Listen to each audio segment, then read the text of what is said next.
Our guest today is the Himiway A7. Let's talk about this thing. It has a lot going for it.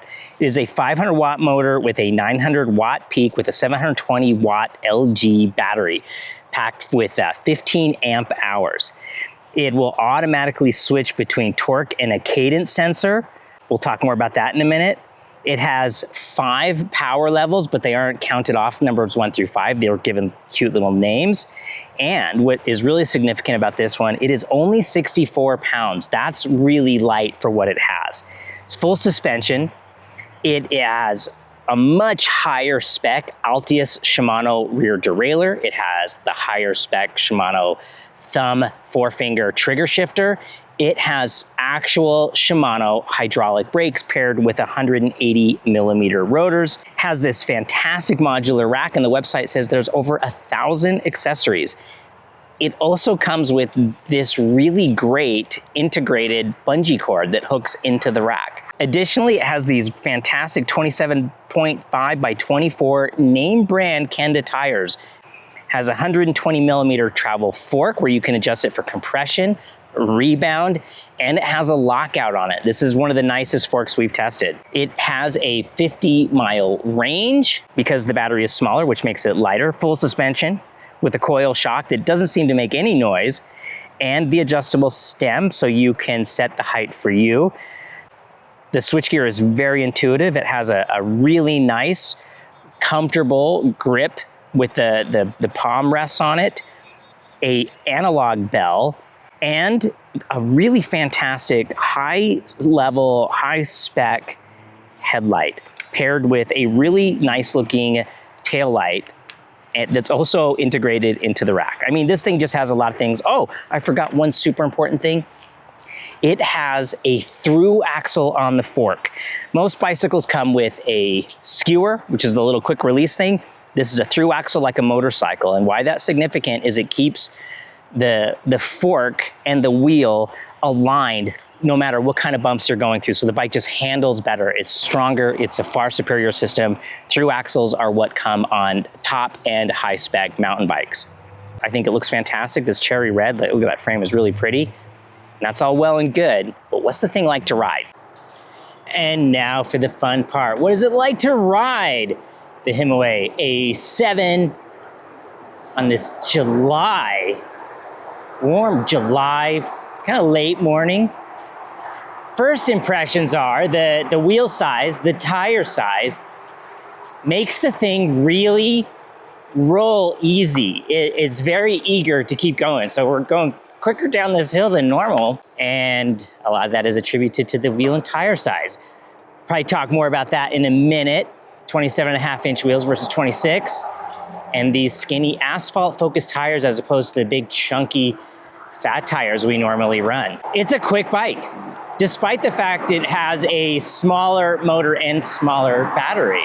But we're gonna head into our high-speed downhill test here and see how fast it'll go downhill. So we're gonna go all the way up to power mode 5, which on this bike is called turbo, full throttle, and we're just gonna rally down the hill, already up to 30 miles an hour. 31, 32, 33, 34, can we hit 40? Almost 36 miles an hour down the hill. Not bad. Considering especially we have a pretty strong headwind right now, I suspect without that headwind, this thing would hit 40 miles an hour.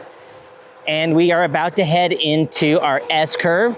Shimano hydraulic brakes, name brand hydraulic brakes, and yeah, you can really feel, they feel really nice, really precise. You can really tell exactly what they're doing with the Shimano brakes, Shimano hydraulic brakes. All right, we're gonna stay on we're gonna keep going through the park, staying in turbo mode on our high speed test. And you know, that's an important distinction this bike has over many of the others, is this thing is running a torque sensor as opposed to a cadence sensor. Now, I'm a huge fan of the torque sensor.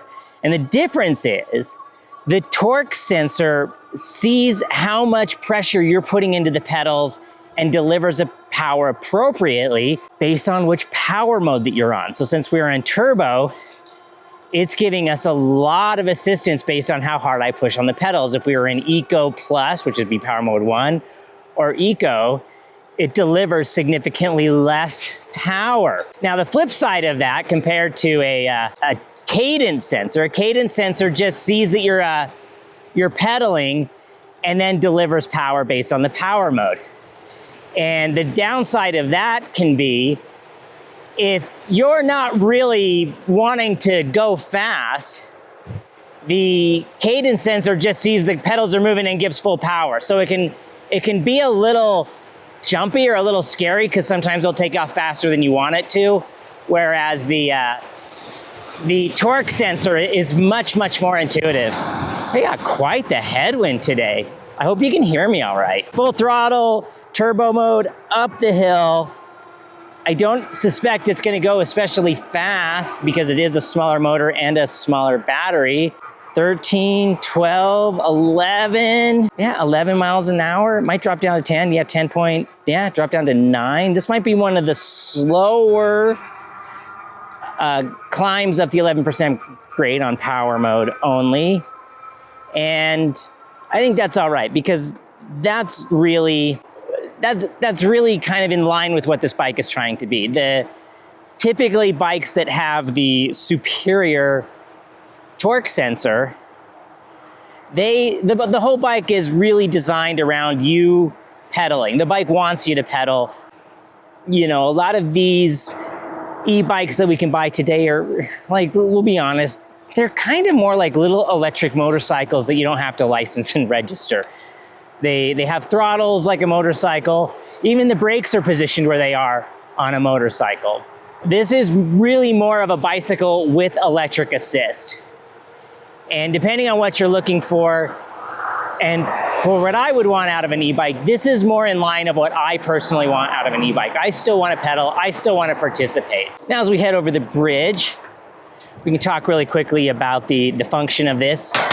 You know, it works in pedal assist, it'll work in throttle only mode. The layout of this thing is really nice. It has the higher spec shifter, we talked about that. Really easy to tell what gear you're in. But despite all of that, it comes with an analog bell. So as we go through the tunnel, we're gonna still plenty loud. And let me talk about the analog bell for a second.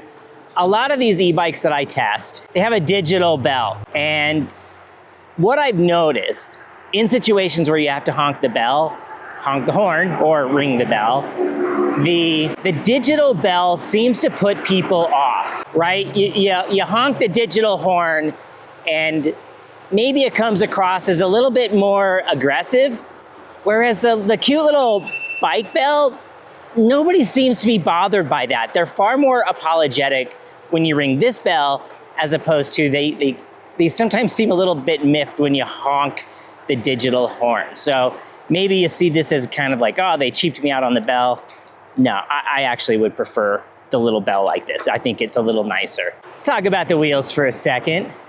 The 27.5 inch wheel versus most of the bikes that we test are 26 by 4, so they're 4-inch wide, 26-inch wheel, fat tire. And the advantage of a chunky fat tire like that is, yeah, it's gonna have more grip. You can lower the air pressure and it'll be a little more plush. But in relationship to the size of the wheel, the bump's bigger. So the wheel and the suspension have to work a little harder to get over the bump. A bigger, narrower wheel, it might take a little bit more energy to get it spinning, but once it's spinning, it wants to keep spinning, and the size of the bump relative to the size of the wheel is smaller. So it rolls over things easier, which makes it perfect for the situation where I ride e-bikes the most, which is, you know, buzzing around town on bike paths. Sometimes the bike paths will be rippled, or there'll be little root heaves and things of that nature. The 27.5-inch wheel with the more asphalt focused tires is kind of perfect for what we're doing. It's kind of perfect for most situations. And it does great on things like dirt roads and even minor dirt trails. It may not have the all-out level of grip on dirt that a fat tire would have, but I think this is more usable in more real-world situations. The other thing too, since we're talking about it, the suspension on this bike, it's a much higher spec than most suspension in that you can control the damping rates, both the compression, rebound, and preload. And we'll talk about that really briefly just so you kind of understand why that's a big deal. Preload is how much energy it takes for the suspension to start moving. It doesn't make it stiffer, but you have to hit a bigger bump before it starts. The damping is more important. You have compression damping and rebound damping. And damping is just controls the amplitude of an oscillation. In other words, compression damping is what controls how fast the fork or the shock will compress, which makes it feel a little stiffer or a little bit more plush, depending on the terrain you're on. But most forks that we test have no rebound damping, and rebound damping is the important one. Rebound damping controls how fast it returns after hitting a bump. A bike with no rebound damping will feel really uncontrolled because the front end just pogos around like a pogo stick. This thing, you can control the rebound damping, and I found by just playing with the settings, makes the bike feel even more planted. The tires are always on the asphalt. It's always connected to the ground. It makes it feel very planted, very sure-footed would be another way to say. It's always where it wants to be. Oh, look. We have traffic. Hey, geese. Hey, geese. Hey, geese.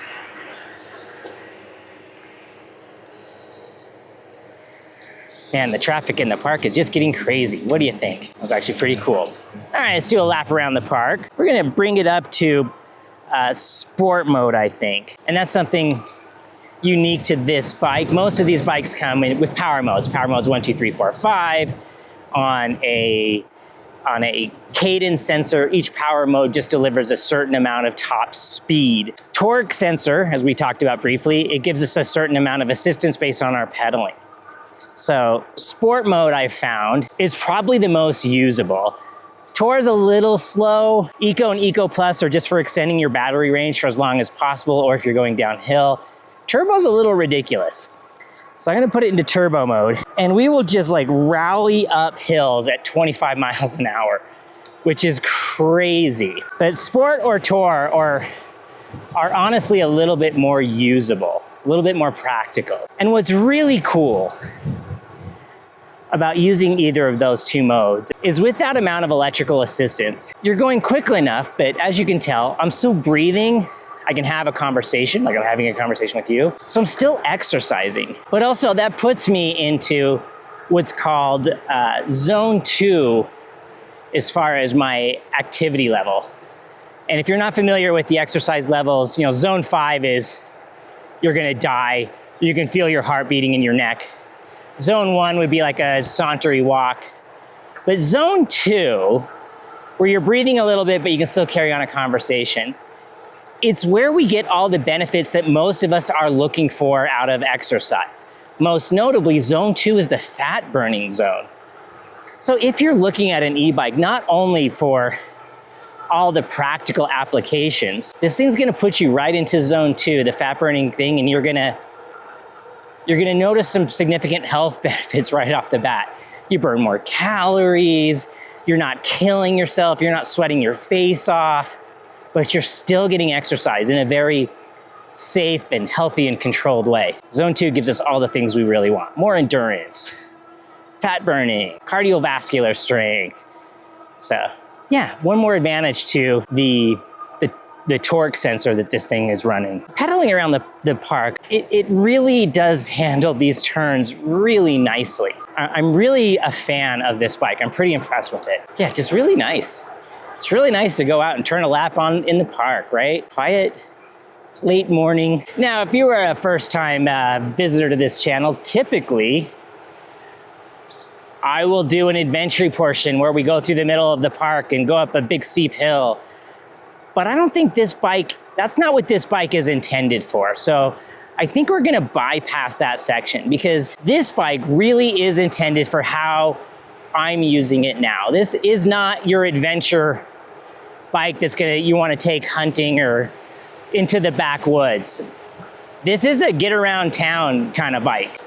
Let's put the bike park into our proverbial rear view mirrors and head back up the hill, past our friends, the Canadian geese. If you are enjoying this video, I would sure appreciate it if you would consider clicking on like and subscribe.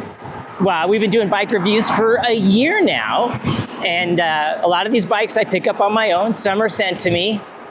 But when we get to 1,000 subscribers, it's gonna make it a lot easier for me to keep reviewing these bikes, because my whole goal with this is I just love these e-bikes. I love that it's getting more people out and about. It's a fantastic way to see your town, to run little errands, even to commute and do utilitarian things. And with so many e-bike companies out there, it's hard to know which ones are worth your money, or even what bike is right for you and your use case. So yeah, give me a like, give me a subscribe. Let's keep making these videos. Now, unfortunately, we're to the part of the video where we talk about what we don't like about this bike. Now, I've spent a fair bit of time on this one, and it's not perfect. No product is perfect. There's a few things that could be improved. And number one is, the power modes are these little words, Eco Plus, Eco, Tour, Sport, all these things. And because they're using words with little colors on them, it's really hard to see on the gauge. I would prefer if they were just numbers. Maybe if the numbers were white, I could see them a little quicker and easier. That is not a make or break thing, but it is something that I did need to point out. The other thing is, and maybe you've heard it, I don't know, it's pretty windy this morning, is the motor makes a little bit of noise. And I don't know if that's on purpose, because every time that motor starts making noise, it just inspires me to pedal a little harder. So there is that. Something else I've noticed is, it has the integrated rack system and like thousands of configurations to accessorize it based on your specific need. But part of that is it has a whole bunch of bolts on the down tube, so you can attach things to it, like from water bottle cages or little racks or little bags, which is cool, except for the point a couple times getting on and off the bike, I've totally racked my knees on these little bolts. It's probably something you get used to if you were riding it, if it was your bike, but I don't know that that's really the place where I want to put a ton of accessories. So, and then the final thing is sometimes there can be a delay between when you hit the thumb throttle, or like if we just go into coast and hit the thumb throttle, nothing, nothing, nothing, nothing, and then it starts, right? So if you're coasting and you want to use the pedal or the throttle, you need to anticipate things a little bit more. It's not as immediately responsive as I'd like it to be. Now, are any of these things deal breakers? Nah, not for me. I mean, the most glaring one's probably the delay, and if you're pedaling it around, you'll never even notice it. Even right now, I'm barely pedaling. I'm soft pedaling around, going 15 to 20 miles an hour. There's no delay. It's really, really seamless. So that gets us into the part of the video where we talk about who do I think this thing is for? And quite honestly, I think most people who are shopping for an e-bike would be happier with this. This is, it's a little more utilitarian than most. It's not as recreationally focused, but the narrower tire, the bigger wheel, the step-through design, the integrated rack, all these niceties make it really good for how I would use an e-bike and how I suspect most people are using an e-bike, right? You return to office, you don't get to telework anymore. Parking's $100 a month, and you got a license and registration, gas and commuting, but there's free parking in the basement for bicycles, right? And maybe your office is only 15 miles away, but during rush hour traffic, it takes you over an hour. 15 miles on an e-bike like this will take half the time it would take to drive, especially if there's bike paths getting to and fro. And then no registration, no license, no gas. It takes pennies to charge the battery. Or maybe you're a college student, right? You don't want to carry the backpack on your back. You have all the racks thrown in there. You go to school. Where's all the bicycle parking? right in front of your classroom. Yeah, there's just a lot to like about the Himiway. Yes, it is a little bit more money, but also it has really high spec quality components. And you can really tell. The hand grips are like a nice lock-on hand grip you would find on a high-end mountain bike. It's the same shifter you would find on a high-end mountain bike. The suspension has all the damping adjustments, hydraulic name brand Shimano brakes, the high-end rear derailleur, the through axle on the fork. All right, let's slow down and look at our gauge in here. So yeah, it's not bad. This little line over here turns orange based on how hard you're pedaling, right? So yeah, it's really a high quality product. The wheels are strong, that's a nice name brand tire. It's the frame is gorgeous, the paint is perfect. The welds, if you can even find any, have all been polished, and it's a pretty bike.